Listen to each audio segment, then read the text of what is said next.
An Honourable Epitaph by Martin Killips of Brunswick Heads 2483. Narrated by Lex Marinos. I became aware of Australia's First Nations people when I was in England and 5 years old.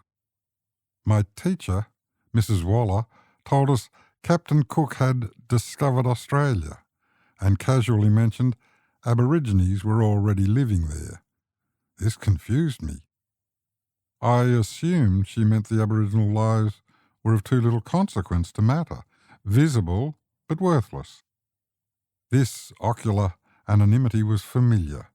I too was visible and felt worthless. However, that all changed one day in the late autumn of 1963, when I just turned 6. A visiting teacher entered our classroom with Mrs. Waller, and noticing my sister and I, exclaimed, "Oh, you have some Chinese children." Keen to hear Mrs. Waller's response, I made efforts to look disinterested so she wouldn't notice I was eavesdropping. "Yes, we have," she replied assuredly. "They've been here a year now, but they're getting whiter every day." I heard this, and, on the instant, my mind resonated with a multitude of sweet and wondrous sounds. I was in raptures. It was such tremendous news. What I overheard explained everything. I'd been born in Malaysia, which accounted for why I had dark skin. The longer I lived in England, the whiter I would become. When I grew up, I'd be as white as everyone else. Oh, it was such a relief to know the stigma of being coloured was not going to last forever.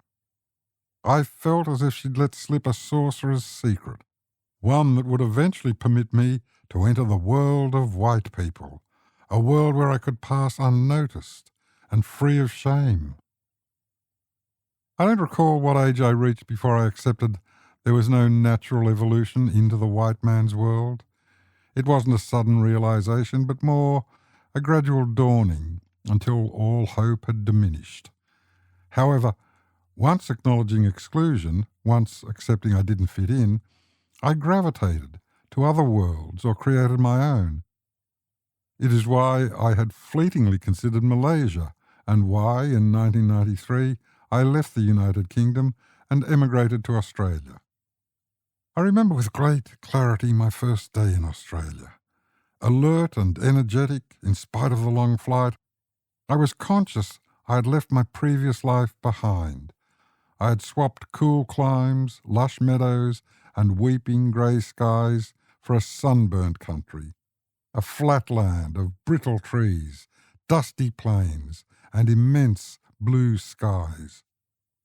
I had exchanged 1,000 types of birds and mammals and insects which I recognized instantly and whose names I knew for 1,000 birds and mammals and insects I did not recognize or have the ability to name. I left behind a brother, a sister and both parents, cousins and aunts and uncles, as well as my closest friends, cultivated over decades of shared experiences. I was free, yet entrapped by my own choices. I knew no one in Australia. Half of me felt in terminal decline, and the other half felt I had been reborn. Simple truths are often the most shocking. But there is also beauty in truth, both disquieting and sublime. I had transplanted my life from one side of the world to the other, and it seemed entirely appropriate that my emotions reflected this polarised crusade. I made my way slowly through Sydney Harbour's Royal Botanic Garden to Mrs. Macquarie's chair. On the cool stone, while camera-wielding tourists swirled around me under a cloudless sky, I digested the panoramic beauty of the harbour, entranced by the chaotic disorder of the watercraft scattered across the glittering surface, crisscrossing in an ecstasy of movement. Huge, imposing ferries bore their jolly cargo at tremendous speeds across the waterfront. So fast, I fully expected them to collide into the dock each time they approached their moorings. The unfolding scene was utterly surreal and magical, but now part of my chosen reality. My first 7 years in Australia passed like an extended holiday. Perhaps it was the relaxed outdoor lifestyle or the weather, for it was always warm, come rain or shine. There were no winters as I knew them, no scraping ice ferns off the car windscreen before motoring to work in the dark. 28 years have passed since I sat on the cool stone of Mrs. Macquarie's chair overlooking Sydney Harbour. During that period, 5 ferries have collided heavily into their moorings, causing injury. The surrealism has ended, but the magic remains. From knowing no one, I am now surrounded by wonderful friends from a wide range of ethnic backgrounds. I'm joyfully married to a white Australian. We made 2 perfect young children and live comfortably in New South Wales, close to the popular destination of Byron Bay, with our boisterous rescue dog Magnus and an enormous grey cat called Milo. Our house is built next to an immense fig tree at the foot of a hill that was once an Aboriginal trading site. If scratching away the surface anywhere, likely there will be ancient stone tools dating back at least 22,000 years.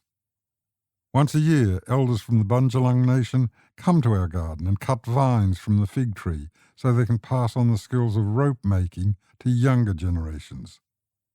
They leave in place any stone tools they disturb as a mark of respect to their ancestors. I am now an Australian citizen. I no longer feel excluded because I lost my need for inclusion.